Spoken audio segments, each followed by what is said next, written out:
본문 말씀 통해서 위기 속에 경험하는 은혜라는 제목으로 우리 말씀 함께 나눕니다.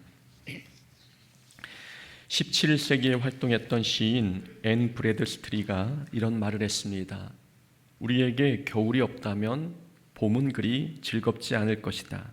그리고 우리에게 역경이 없다면 성공도 그리 반갑지 않을 것이다.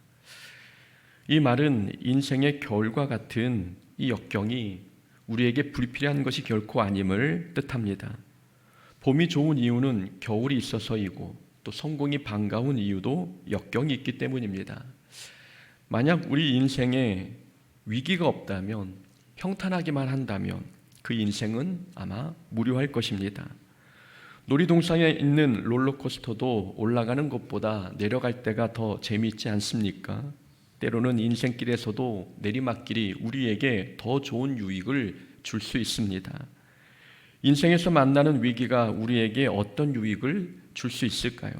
성경을 보면 성경 여러 곳에서 인생의 위기가 어떤 유익을 주는지 우리에게 말씀해 주고 있습니다.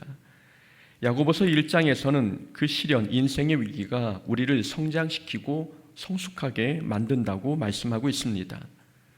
인생의 위기는 이렇게 우리의 신앙을 성장시켜 줍니다. 우리 마음을 강하게 하고 믿음을 담대하게 하는 곳은 온실 속이 아니라 역경이라는 말입니다. 그 유명한 헬렌 켈러도 강한 인간은 쉽고 편안한 환경이 아니라 시련과 고통을 통해서 탄생한다고 이야기했습니다. 인생의 역경은 우리의 마음을 단련하고 신앙을 성장시켜 줍니다. 또한 인생의 위기는 하나님을 신뢰하는 법을 배우는 좋은 기회가 됩니다. 우리는 평소에도 하나님과 교제하며 하나님을 신뢰합니다. 그러나 인생의 위기를 만나면 평소 내가 하나님을 신뢰했던 그것이 진짜였는지 내 믿음의, 내 신앙의 진위가 드러납니다. 인생의 위기는 우리가 하나님을 정말 신뢰하는지 검증할 수 있는 좋은 기회입니다. 그렇게 위기를 통해 자기의 신앙을 점검해 가면서 하나님을 신뢰하는 법을 배우게 되는 것이지요. 또한 인생의 위기는 하나님과 깊은 교제를 경험하게 합니다. 여호와는 마음이 상한 자를 가까이 하시고 충심으로 통회하는 자를 구원하시는도다. 시편의 말씀처럼 하나님께서는 마음이 상한 자를 가까이 하십니다. 우리가 고난을 만나면 하나님께서는 평소보다 더욱 우리와 가까이 하신다는 말씀입니다. 그래서 평소에 경험하지 못했던 하나님의 은혜를 고난 속에서 경험할 때가 많습니다. 만나와 메추라기, 구름기둥과 불기둥은 광야에서만 경험할 수 있는 특별한 은혜이지 않았습니까? 이렇게 인생의 위기는 하나님과 깊은 교제를 경험하게 해줍니다. 그리고 인생의 위기는 타인을 위로하고 격려하는 도구가 됩니다. 우리는 고난 속에서 하나님께서 주신 위로를 경험할 수 있습니다. 그러다가 나와 비슷한 고난을 당한 사람이 보이면 하나님께서 나를 위로해 주셨던 것처럼 그 사람을 위로해 줄 때가 있습니다. 아파본 사람이 아픈 사람의 마음을 알고 실패해 본 사람이 실패한 사람의 마음을 잘 이해하듯 이 고난을 당해본 사람은 고난당한 사람의 마음을 더 잘 압니다. 그래서 자신이 당한 이 고난을 도구 삼아 다른 사람을 위로하게 되는 것이지요. 이렇게 인생에서 만나는 위기는 부정적인 것만은 결코 아닙니다. 고난 속에는, 인생의 위기 속에는 긍정적인 요소가 훨씬 더 많습니다. 그러나 중요한 것은 우리가 고난을 만났을 때 어떤 태도를 취하느냐입니다. 인생의 위기 속에서 긍정적인 효과가 많다고 해도 우리가 불평하며 고난을 통과하면 그 고난은 우리에게 어떤 유익도 주지 않습니다. 고난 속에서 불평하는 것은 영적 눈을 감아버리는 것과 같습니다. 평탄한 길이어도 눈을 감고 가면 넘어지듯 불평하며 고난을 맞으면 고난은 우리를 넘어지게 하는 시험거리가 됩니다. 고난 속에서 어떤 유익도 얻지 못한다는 이야기이지요. 우리의 경험에 비추어 보면 인생에서 만나는 위기, 인생에서 만나는 고난은 우리가 피할 수 없을 때가 많습니다. 이 세상을 살면서 인생의 고난이나 역경을 한 번도 안 만나본 사람 있습니까? 어떤 사람은 자기 실수로 위기를 만나고 어떤 사람은 다른 사람의 실수로 위기를 겪습니다. 또한 어떤 사람은 누군가의 고의적인 악행으로 고난당하기도 하고 하나님께서 훈련의 도구로서 우리에게 고난을 만나게 하실 때도 있습니다. 고난은 피할 수 없는 인생의 과제와도 같습니다. 그래서 고난이 발생하게 된 원인은 다 다르지만 모든 고난은 우리에게 힘들고 어렵습니다. 그러나 만약 우리가 고난 속에 담긴 영적 유익을 발견할 수만 있다면, 이 고난이 주는 유익을 깨달을 수만 있다면 우리 믿음은 고난의 횟수만큼 더 성장할 것입니다. 그래서 우리는 고난을 만나면 고난의 원인을 찾기보다도 이 고난 속에 어떤 유익이 있는지, 어떤 영적 유익이 있는지 우리는 발견하는 데 힘써야 합니다. 그래야 고난을 통과할 때 영적 성장을 경험할 수 있습니다. 오늘 본문은 우리가 인생의 흉년, 곧 인생의 위기 속에서 어떤 유익을 얻게 되는지 가르쳐주는 내용입니다. 요셉이 애굽의 총리가 되었습니다. 요셉이 총리가 된 후 애굽에는 바로의 꿈을 해석한 대로 7년 풍년이 지나 이제 7년 흉년이 시작된 때였습니다. 이 흉년은 애굽 땅뿐 아니라 전 세계적으로 일어난 흉년이었습니다. 요셉의 가족이 있는 가나안 땅도 마찬가지였지요. 오늘 42장의 전체 줄거리를 보면 야곱은 애굽에 양식이 있다는 소식을 듣고 아들 10명을 애굽에 보냈습니다. 막내 베냐민만 빼고 말입니다. 야곱의 아들들 곧 요셉의 형들은 애굽의 총리 요셉을 만나 양식을 사고자 했습니다. 형들은 애굽의 총리 대신이 된 요셉을 알아보지 못했습니다. 요셉은 양식을 구하러 온 형들을 정탐꾼으로 몰아 3일 동안 옥에 가두었습니다. 요셉의 형들은 억울함을 호소하며 자신들의 결백을 주장하기 위해 가족 사항을 이야기했습니다. 요셉은 그 말을 듣고 베냐민을 데려오면 너희들이 정탐꾼이 아니라는 말을 믿어주겠다고 했습니다. 그래서 요셉은 시므온을 담보로 붙잡아 두고 나머지 형들을 집으로 돌려보냈습니다. 형들이 가지고 온 자루에 곡식과 그리고 그들의 곡식값을 도로 넣어 돌려보낸 것이지요. 오늘 본문을 보니 흉년이 들었다고 해서 모두가 흉년을 겪는 건 아니었다는 것을 깨닫습니다. 흉년이 들었어도 요셉이 있는 애굽 땅에는 양식이 풍족했습니다. 애굽은 흉년 때도 풍년처럼 지내고 있었던 것입니다. 그렇게 된 이유는 풍년 때 흉년을 잘 대비하고 준비했기 때문입니다. 하나님과 함께하는 인생은 흉년도 풍년처럼 산다는 것을 깨닫습니다. 인생의 흉년을 만나도 그리스도인들은 행복이 줄지 않습니다. 삶의 환경이 어떻게 변하든 예수님께 믿음의 뿌리를 내린 사람들은 늘 영적으로 풍족합니다. 흉년 때에도 풍성함을 경험하려면 믿음의 주추를 반석 위에 놓아야 합니다. 평소 하나님의 말씀대로 살아가야 한다는 뜻이지요. 하나님의 말씀대로 살아가는 사람은 인생의 위기를 만나도 흔들리지 않습니다. 주변 환경 변화에 요동하지 않습니다. 인생의 흉년이 찾아왔어도 믿음의 뿌리를 말씀에 내린 사람들은 열매를 맺고 삶의 잎사귀가 마르지 않음을 경험하게 됩니다. 한마디로 믿음의 사람은 인생의 흉년을 만나도 풍년처럼 살아갑니다. 자, 그렇다면 예굽 땅에 찾아온 이 흉년에는 어떤 영적 유익들이 있을까요? 어떤 유익한 은혜가 있을까요? 우리 봉독하지 않았지만 9절 말씀에 이렇게 기록되어 있습니다. 요셉이 그들에게 대하여 꾼 꿈을 생각하고. 요셉의 형들이 요셉에게 찾아와 양식을 구했습니다. 6절을 보니 형들이 요셉 앞에서 땅에 엎드려 절하는 장면이 나옵니다. 형들이 자기에게 절하는 모습을 보자 요셉은 자신이 어릴 때 꾸었던 꿈이 생각났습니다.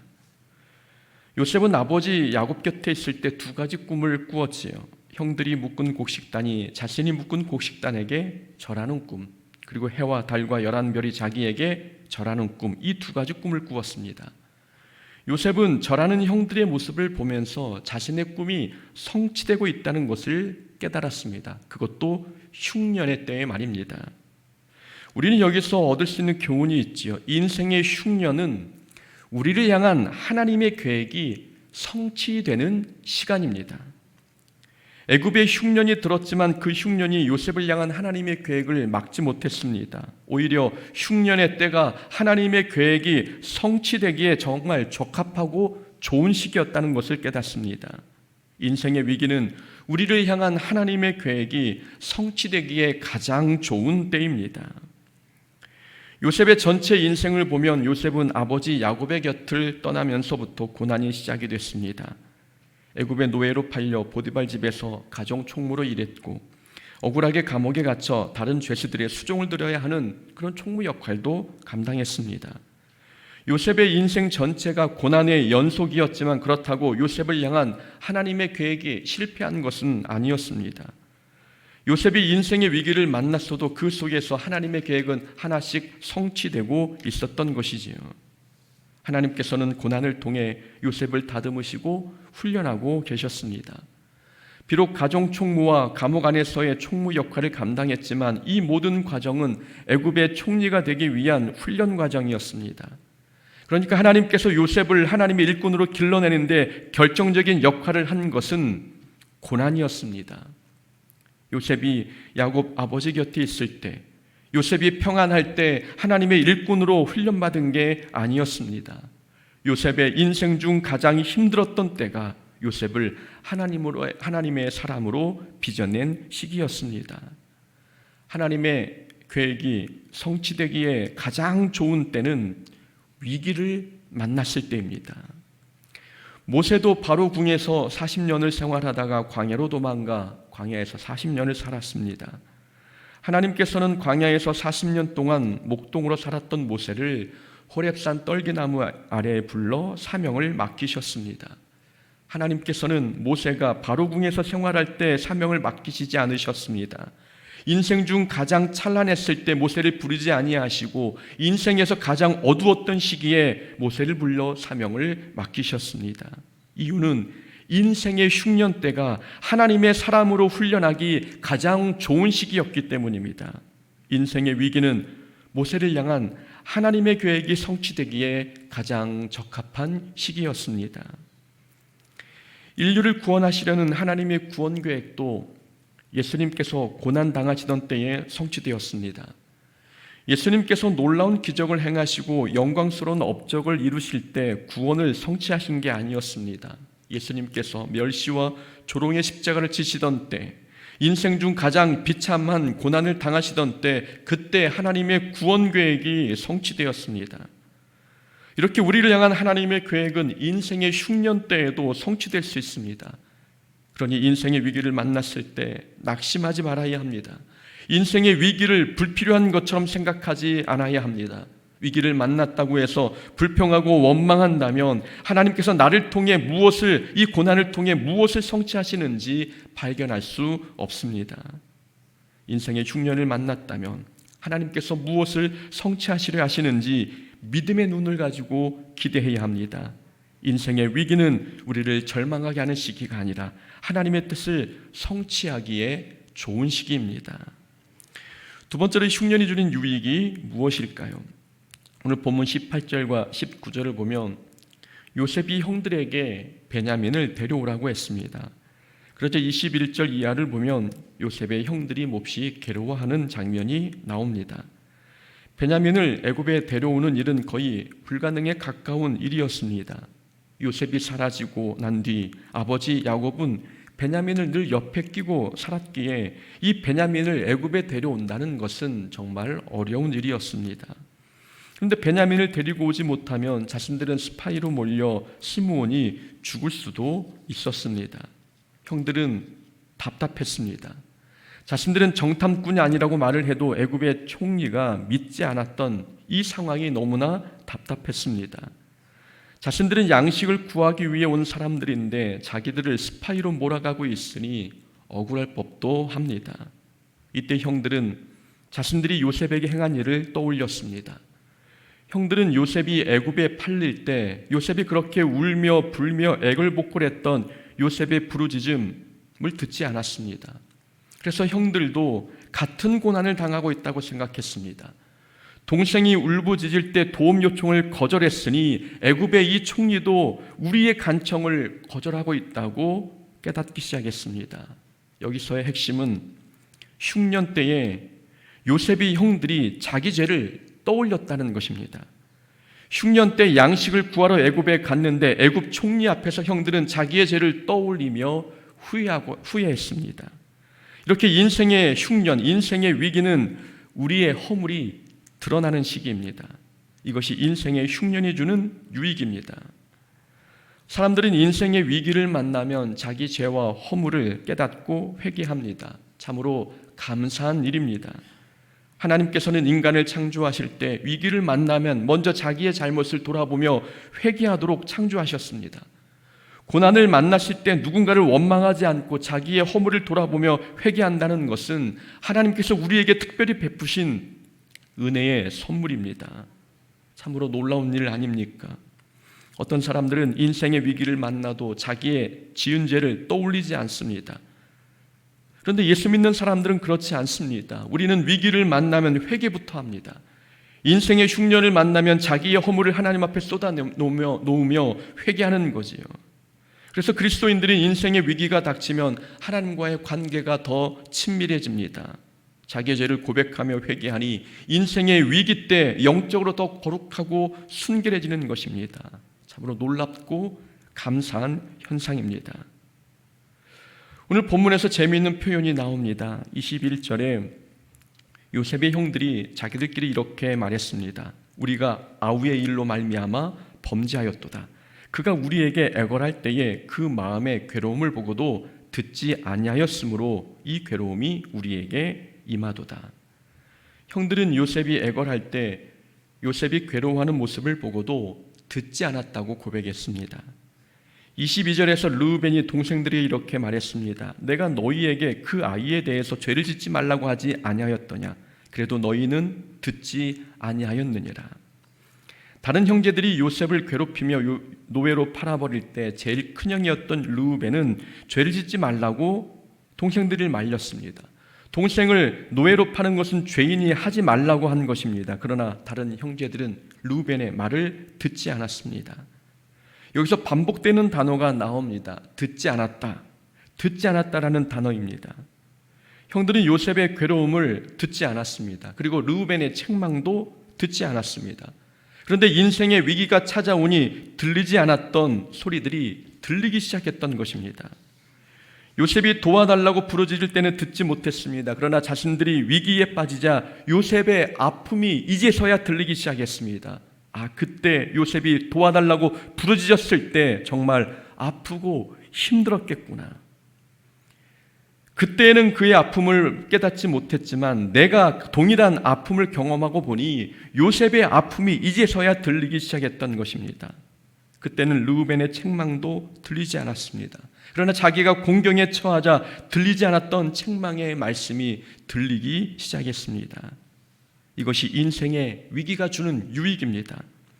사람들은 인생의 위기를 만나면 평소 듣지 못한 것을 듣습니다. 전에는 죄를 지어도 양심의 소리를 듣지 못했는데 위기에 빠지니 양심에서 요동하는 소리가 들립니다. 전에는 이웃의 눈물이 보이지 않았는데 내가 공경에 빠지니 이웃의 눈물이 공감이 되기 시작합니다. 평소에는 다른 사람의 책망이 들리지 않았습니다. 그러나 내가 위기에 빠지니 지푸라기라도 잡는 심정으로 책망의 말씀을 붙들게 됩니다. 그래서 사람들은 위기를 만나면 회개부터 하는 것입니다. 위기를 만날 때 자기의 연약함, 자기의 허물, 자기의 죄가 드러나기 때문입니다. 놀라운 사실은 우리는 다른 사람의 아픔을 외면했어도 하나님께서는 우리의 고통을 외면하지 않으신다는 사실입니다. 23절을 보니 요셉은 형들의 말을 다 듣고 있었습니다. 그들 사이에 통역을 세웠으므로 그들은 요셉이 듣는 줄을 알지 못하였더라. 요셉은 애굽 말을 하고 형들은 히브리 말로 하면서 중간에 통역가가 번역해 주었던 거죠. 그래서 요셉의 형들이 생각할 때 요셉의 총리는 자기들끼리 하는 말, 곧 과거를 후회하며 뉘우치는 말을 듣지 못하는 줄 알았습니다. 그러나 요셉은 다 듣고 있었습니다. 우리 예수님은 우리가 회개할 때, 우리가 후회할 때, 우리가 뉘우칠 때 우리의 소리를 다 들으십니다. 우리가 진심으로 뉘우치고 회개하면 다 들으시고 용서해 주십니다. 그러니 인생의 위기를 만났을 때 우리의 허물이 드러난다면 우리는 속히 회개해야 합니다. 고난을 만날 때만 회개하는 그런 모습이 부끄럽습니까?